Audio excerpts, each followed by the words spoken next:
We stand on a lonely, windswept point on the northern shore of France. The air is soft, but 40 years ago at this moment, the air was dense with smoke and the cries of men, and the air was filled with the crack of rifle fire and the roar of cannon.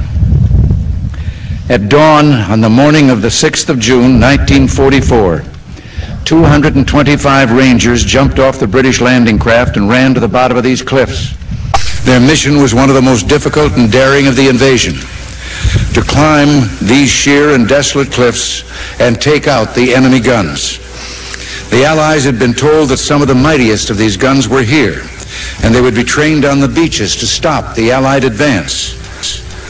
The Rangers looked up and saw the enemy soldiers at the edge of the cliffs shooting down at them with machine guns and throwing grenades, and the American Rangers began to climb.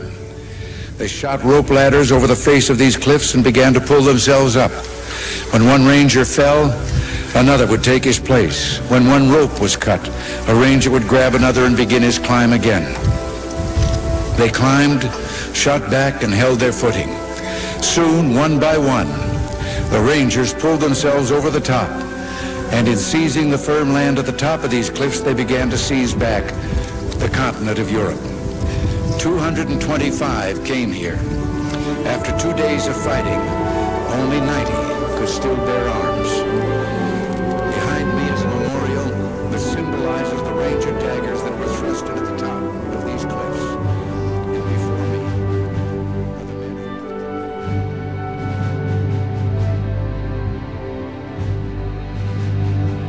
who knew that we could depend on each other. And so we were a close-knit group. Just brave, so brave is unbelievable. And I don't know anybody that I admire more than Bill Garnier. And Just one part of the big war, that's all. One little part. And I'm proud to be a part of it.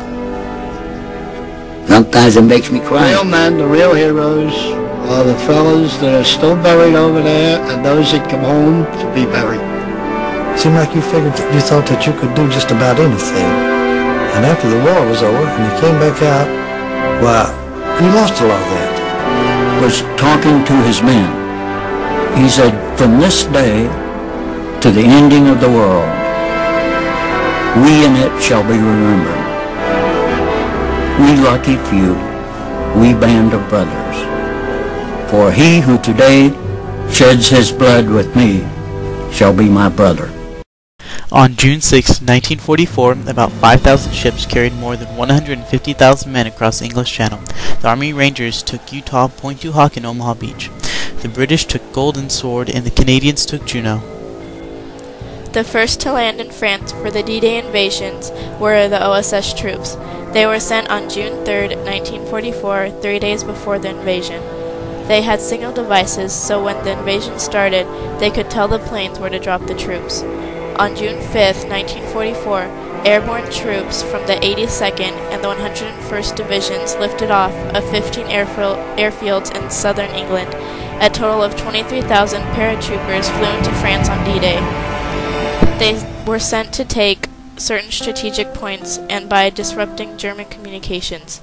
Of the 23,000 airborne troops, 15,500 were Americans, and of these, 6,000 were killed or seriously wounded. Over the next couple of days, 156,215 troops were landed from sea and air in Normandy, at the cost of some 10,300 casualties. When the Allies invaded, Hitler told his men that they would not take Paris. He also told them that they would all fight to the last man.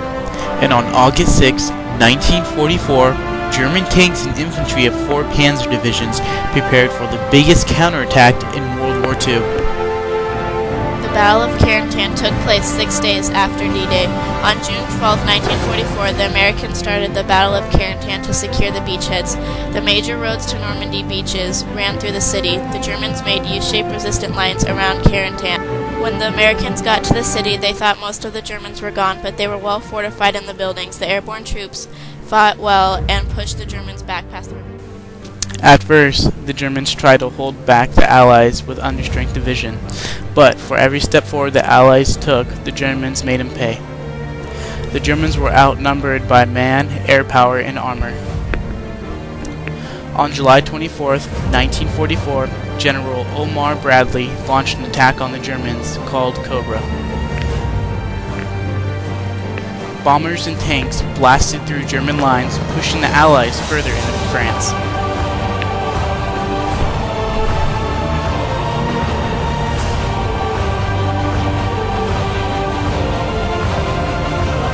By the seventh day, General Patton's army pushed to the city of Avranches, forcing the Germans in Brittany to retreat.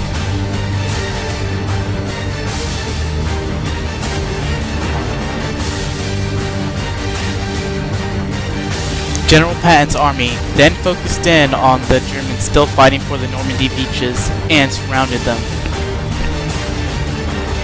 Hitler and his generals then started planning Operation Looted, a counteroffensive to take back certain cities that the Allies had taken.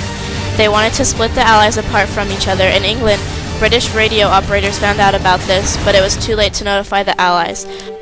On August 6, 1944, the Germans started their offensive. The 2nd SS Panzer Division would try to take Mortain and fail.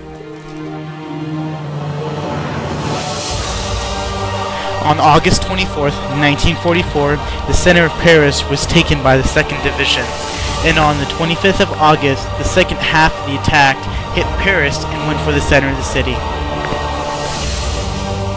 The last German-occupied building was the Hotel Majestic. This was where the Germans would broadcast over the radio to France. At 3 p.m. on August 25th, von Colenz, the German general in Paris, surrendered to the French. This was the first time the French occupied Paris in 4 years. The Russians coming eastward went into Berlin on April 22, 1945, and the battle ended on the 2nd of May. There Hitler committed suicide, but fighting went on until May 8th. The Germans fought west so they could surrender to the Americans and not the Soviet Union. In World War II, the United States lost around 406,000 men. The 14 Allied countries lost around 21,250,000 men. The 3 Axis countries lost around 5,030,000 men. And after 6 years of fighting, the war had taken 26,081,000 military lives.